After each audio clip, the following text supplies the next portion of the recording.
네, 지금 캄보디아가 우기입니다.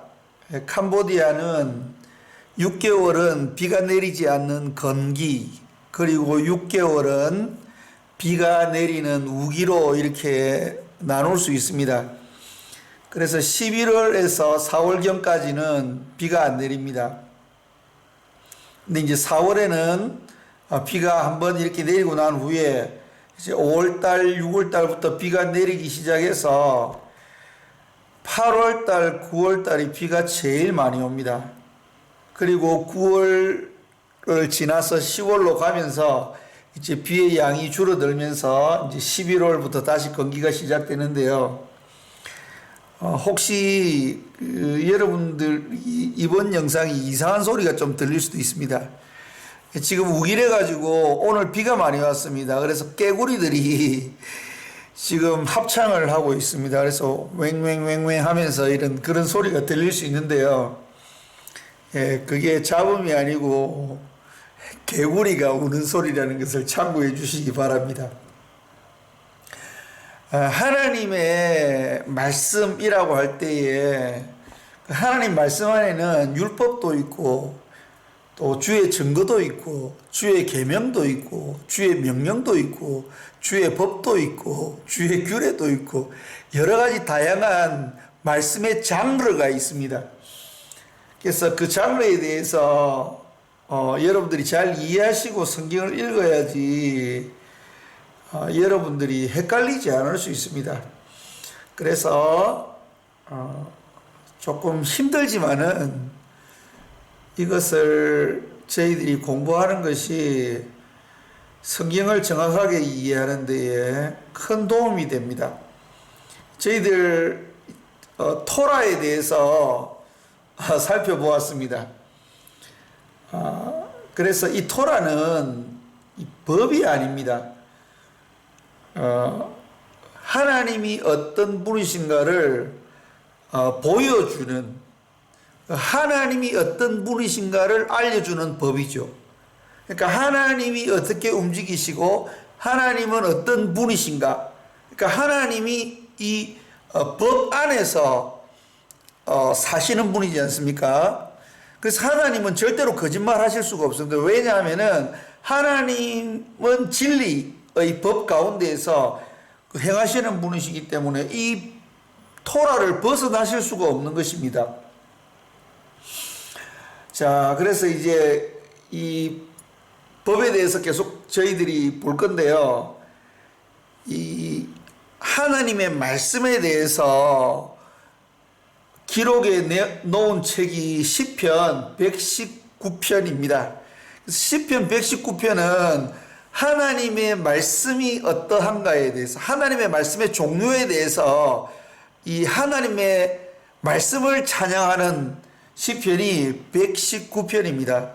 176절까지 있죠. 그래서 그 시편 119편 1절부터 176절까지의 매 절마다 그 하나님의 말씀에 대한 표현이 나옵니다. 하나님의 율법, 하나님의 법, 여호와의 율례, 여호와의 규례 뭐 이러면서 매 절마다 이 하나님의 말씀에 대한 단어들이 나오거든요. 그런데 이 번역이 정확하지 않은 경우가 좀 있습니다. 그래서 이 시편 119편 1절 말씀을 보면은 행위 완전하여 여호와의 법에 행하는 자가 복이 있으며, 이 말씀을 보면서 어떤 마음이 드나요? 행위 완전하여, 행위가 완전하다는 뜻은 무엇입니까? 이 죄를 안 짓는다는 뜻이지 않습니까? 완전하다는 것은 완벽하다는 것입니다. 그러니까 행위가 완전하다? 그럼 어떻게 저희들이 이해할 수 있습니까? 거짓말도 안 하고 남편하고 싸움도 안 하고 아내한테 화도 안 내고 여러분, 이거 가능합니까? 불가능이거든요. 행위가 완전한 사람이 도대체 어디 있습니까? 그러면 시편 119편 1절 말씀에 따르면 행위 완전하여 여호와의 법에 행하는 자가 복이 있음이요. 그럼 복 받을 수 있는 사람 아무도 없는 겁니다. 로마서 말씀에 뭐라고 이야기했습니까?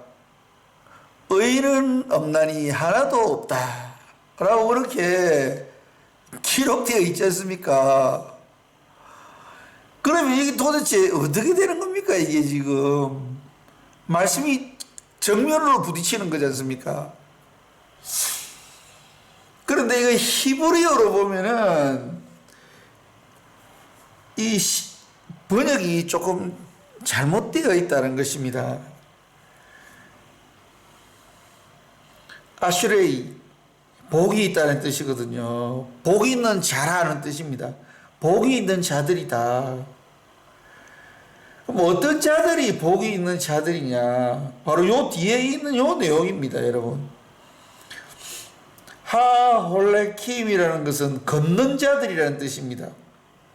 베토라트, 베가 전치사, 뭐뭐 안에서, 토라트는 이게 토라라는 단어입니다. 이 마지막에 해가 테트로 바뀐 이유는 이게 연계형이라서 그런 거거든요. 그래서 이게 토라트라는 이 말은 토라 안에서 걸어가는 자들. 그러니까 토라 안에서 걸어가는 자들은 바로 이 여호와의 토라에서 행하는 자들이라는 뜻이죠. 걷는다는 뜻이기 때문에 살아간다는 뜻도 있습니다. 그러니까 여호와의 토라 안에서 살아가는 그 자들은 어떤 자들입니까? 그 길이 온전한 자들이라는 뜻입니다. 이 다레크가 길이라는 뜻입니다. 데레크라는 뜻인데 이게 지금 그 액센트 때문에 발음이 바뀌어 있는 겁니다.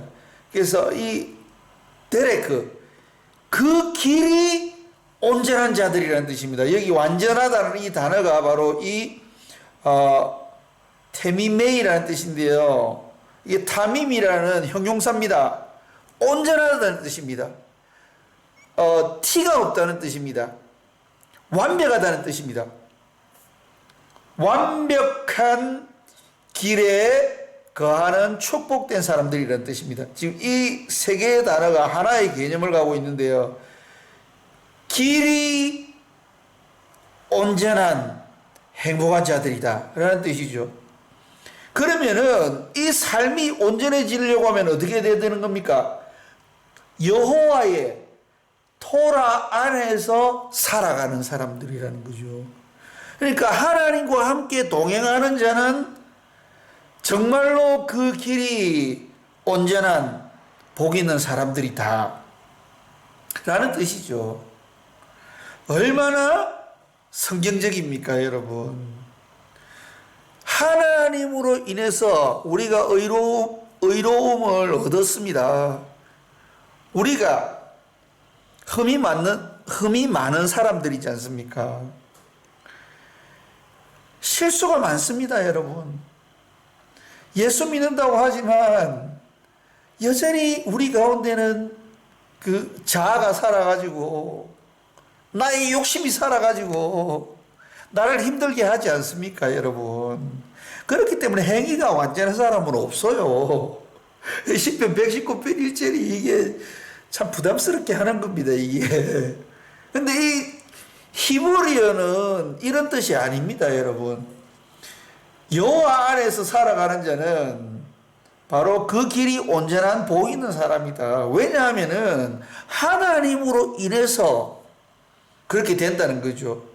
내가 부족하고 연약하지만은 내가 하나님의 토라 가운데에서 하나님과 동행하면서 살아갈 때에 나의 길은 온전해지고 나의 노력과 나의 의로 온전해지는 것이 아니고 하나님께서 나와 함께 하심으로 온전해진다는 거죠. 그러므로 그 사람은 복 있는 사람이 되는 것입니다. 그 다음에 이제 어떤 단어가 있냐면 주의 증거라는 단어가 나옵니다. 시편 밑에 쭉 제가 기록해 놓았습니다. 10편 119편 2절, 22절, 31절, 36절 이렇게 쭉 있으니까 여러분들이 이 10편을 읽으시면서 이 말씀, 이 절들이 어떤 단어에 해당되는지 여러분들이 한번 대입을 시켜 보십시오. 놀라운 결과가 나타납니다. 지금 이 구체적인 내용들, 이 하나님의 말씀은 어떤 것들이 있는가에 대한 내용들을 다 공부한 후에 시편 119편 65절에서 72절 말씀을 통해서 한번 대입시켜 보겠습니다. 그래서 이 주의 증거라는 이 히브리어 단어는 에다라는 단어입니다. 그래서 에다라는 단어인데 에도테이카 이래서 당신의 증거라는 뜻이죠. 이것은 약속을 의미하는 것입니다. 하나님이 약속을 하잖아요. 아브라함에게 내가 너에게 아들을 줄게 이렇게 약속하면은 하나님은 반드시 그 약속을 지키신다는 겁니다. 자, 그 다음에는 주의 율례라고 번역된 것인데요. 이게 후케이카입니다. 당신의 율례라는 뜻이죠. 그래서 이 호크라는 이 단어가 굉장히 중요한 단어입니다, 여러분. 율법에는 법에는 상위법과 하위법이 있습니다. 그래서 우리나라에서 가장 상위법은 헌법이지 않습니까? 그리고 밑에 이제 여러 가지 법들이 있습니다. 마찬가지로 토라가 가장 상위법입니다. 그리고 그 토라 밑에 여러 가지 이렇게 법들이 있는 거죠. 주의 증거도 있고 주의 율례도 있고 주의 계명도 있고 쭉 있는 겁니다. 그런데 이 호크라는 이 단어는 매뉴얼을 의미하는 단어입니다. 여러분 왜 체험적 신학이 중요한가? 이 처음 예수 믿고 신앙생활 하는 사람들은 이 매뉴얼을 잘 모릅니다. 어떻게 하나님과 동행해야 되는지를 잘 모르지 않습니까? 그런데 하나님과 함께 늘 이렇게 토라 안에서 하나님과 교제를 쭉 하다 보면 어떻게 합니까? 뭐를 알게 되면 이 매뉴얼을 알게 됩니다. 내가 죄를 지었을 때는 어떻게 해야 된다? 내가 위기에 봉착했을 때는 어떻게 해야 된다? 하나님이 화가 나신 것 같다라고 느껴질 때는 내가 어떻게 해야 된다? 그게 매뉴얼이지 않습니까? 대처하는 방법입니다. 이게 바로 호크라는 단어입니다. 그래서 주의 율례를 아는 자는 매우 복된 자들입니다. 왜냐하면 거기에 대처할 수 있는, 모든 상황에 대처할 수 있는 답을 가질 수 있기 때문입니다. 자녀가 잘못할 때는 어떻게 대처를 해야 되고, 부부간에서 문제가 생길 때는 어떻게 해야 되고, 그게 바로 매뉴얼이지 않습니까? 매뉴얼. 어떻게 해야 되는지를 가르쳐 주는 거. 이게 매뉴얼을 알게 되면 굉장히 좋죠. 왜냐하면은 이 어떠한 매뉴얼을 따라서 하면은 문제가 해결되게 되어 있습니다. 그 다음에 여러분들이 잘 아시는 주의 계명, 이 계명이 바로 이 명령이라는 뜻입니다. 이 미츠바라는 이 단어가 명령이라는 뜻인데요. 미츠보 테이카 해가지고 당신의 명령 이렇게 되죠. 명령이라는 의미의 단어가 있습니다. 그 다음에 또 하나님 말씀 가운데는 하나님의 규례가 있습니다. 이 규례는 뭐냐면 이게 바로 이제 법입니다. 뭐 형사법, 민사법 그런 것이 있듯이 하나님이 정해놓으신 법조항이 있다는 것입니다. 이게 미시파트거든요. 히브리어로는 미시파트입니다. 그래서 미시파테이카 해서 당신의 법 라는 뜻이죠. 그 다음에 법도 또 이 어떤 그 형사적인 민사적인 효력을 미치는 법이 있고요. 그 다음에 그 법을 어겨도 감옥에 안 가고 거기에 대한 어떠한 실질적인 책임을 지지 않고 그냥 도의적인 책임을 지고 조금 이 사회적 비난만 받고 끝나는 벌금이나 감옥에 가지 않는 그런 법을 어떻게 합니까? 규범이라고 그렇게 이야기합니다. 이 피쿠트라는 단어가 그런 단어입니다. 그래서 피쿠 데이카. 그래서 이게 이제 규범이라는 그러한 개념을 가지고 있는 단어고요. 그 다음에 이제 주의 말씀이라고 할 때 주의 말씀이 히브리어로는 두 가지가 있습니다.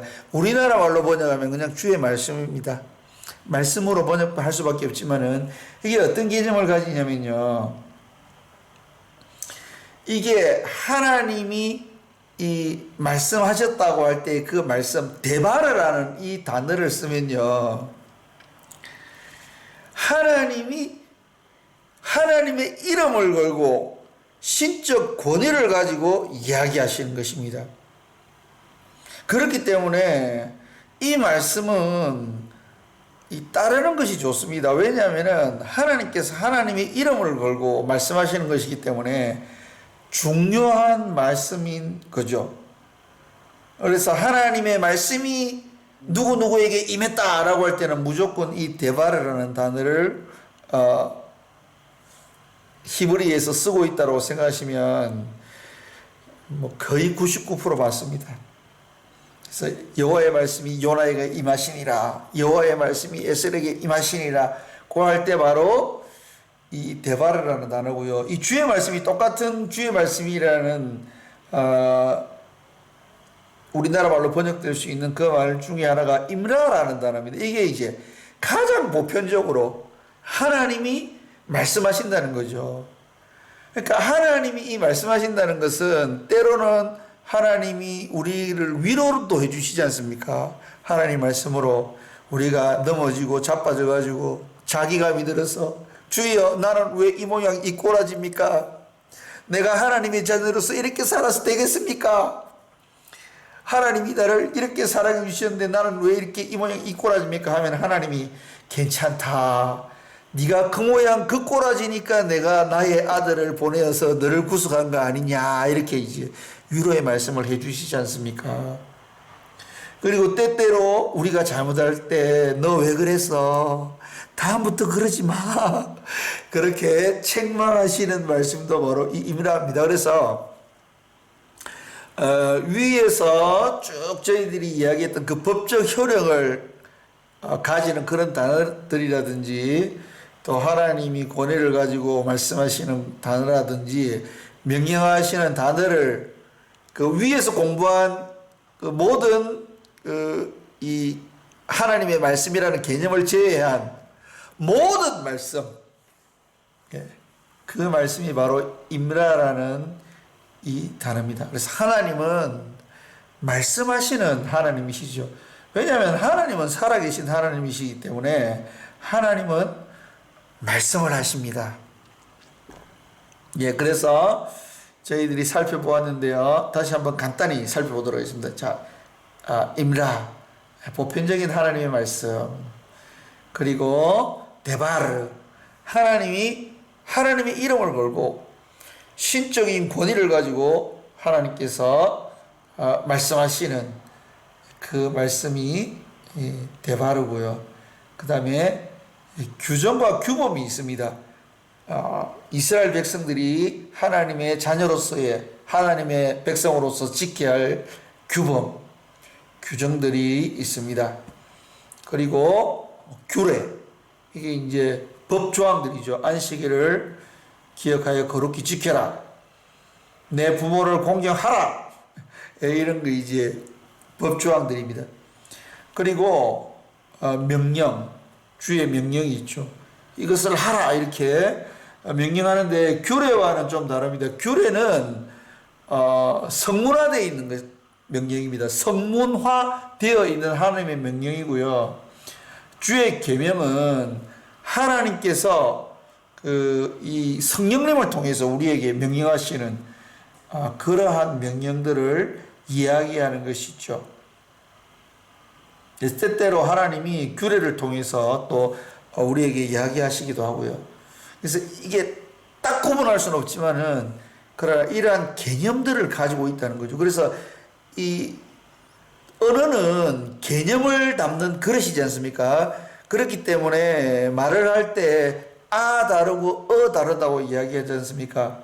다 하나님의 말씀이고 다 하나님이 명령하시는 것이고 우리로 하여금 지키도록 하시기 위해서 하신 말씀이지만 그러나 그 강도와 그 의미가 조금씩 다르다는 것입니다.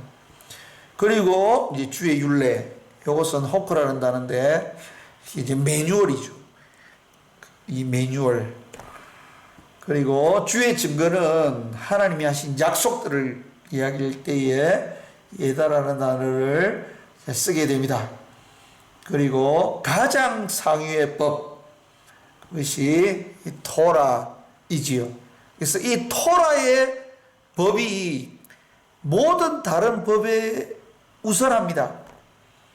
왜냐하면은 이 토라는 하나님 그분이 누구인지를 가르쳐주는 법이기 때문에 그런 것입니다. 저희들이 시편 119편 65절에서 72절까지 이제 읽으면서 또 그 말씀의 은혜를 받으면서 이 7, 8가지의 이 하나님의 말씀에 해당되는 이러한 개념들을 적용시키면서 저희들이 시편 119편 65절에서 72절까지를 한번 살펴보도록 하겠습니다. 그런데 요즘에 예전에는 인터넷 사정이 안 좋아가지고 제가 영상을 길게 찍으면은 이 업데이트 하는데 아주 애로사항이 많았습니다. 그런데 하나님의 은혜로 요즘 저희 집 인터넷이 굉장히 좋아졌습니다. 그래서 영상을 조금 길게 찍어도 괜찮아서 이제 이 내용을 충분히 이야기하고 있는데요. 될 수 있으면 짧게 하려고 하는데 너무 짧게 하니까 이게 내용 전달도 잘 안 되고 해서 될 수 있으면은 내용 전달을 충분히 하려고 합니다. 그러다 보니까 이게 영상이 조금씩 길어져요. 사실은 한 15분 정도 찍으면은 가장 좋은데요. 내용을 하다 보니 어쩔 수 없이 요즘 영상이 길어지고 있습니다.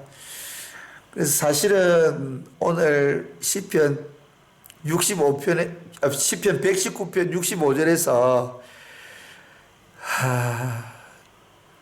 72절까지를 강해를 하면서 오늘 공부한 것들을 히브리어들을 적용시켜 보려고 했는데요. 시간이 좀 간 것 같습니다. 그래서 숙제로 내어드리겠습니다. 여러분들이 시편 119편 65절에서 72절까지를 읽으시면서 이 것들을 한번 적용시켜 보시기를 바랍니다. 이게 지금 제가 밑에다가 시편 몇 절부터 몇 절까지인지를 이렇게 적어 놨습니다.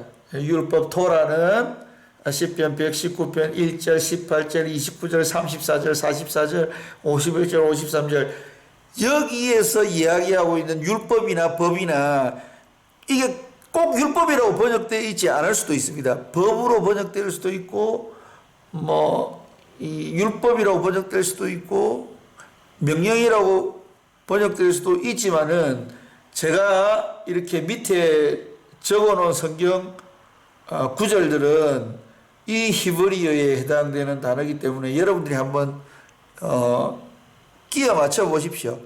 시편 119편 65절에서 72절 읽으면서 이것이 율법인지 주의 법도인지 주의 말씀인지 주의 규례인지 주의 계명인지 주의 율례인지 이렇게 이제 보면서 그거를 생각하면서 여러분들이 시편 119편 65절에서 72절을 읽어보시기 바랍니다. 다음 시간에 우리가 만나서 그 부분을 조금 말씀도 묵상하면서 공부해 보도록 하겠습니다. 다음 시간에 뵙겠습니다.